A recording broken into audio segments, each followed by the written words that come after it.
Hi, let's talk about the materials list needed for a successful VentureShield installation. An FC 8000-60 24-inch Graphtec plotter, or another suitable at least 24-inch plotter. The VentureShield Invisible Pattern software, which will enable you to do all the design work necessary and even customize your own patterns.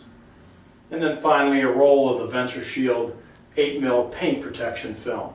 Typically, a normal size would be 24-inch by 100 feet, but they also make it in a 58-inch wide for hoods.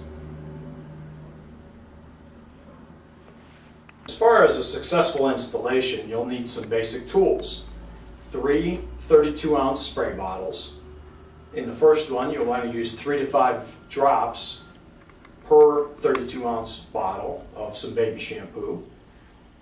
In the second bottle, you'll want to have a 70% solution of alcohol in the spray bottle, but you'll only use 5 ounces of that.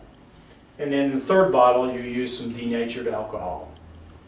In addition, you'll want to have some regular rags, some lint-free rags, the VentureShield squeegee, which is a little bit thicker, a little bit more pliable.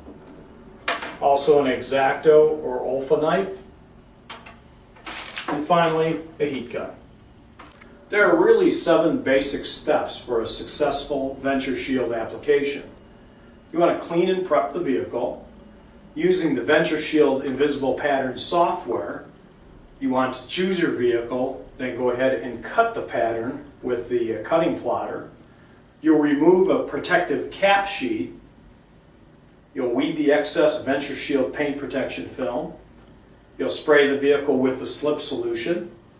And you'll apply, stretch, and squeegee the VentureShield film. And that's all that there is to it.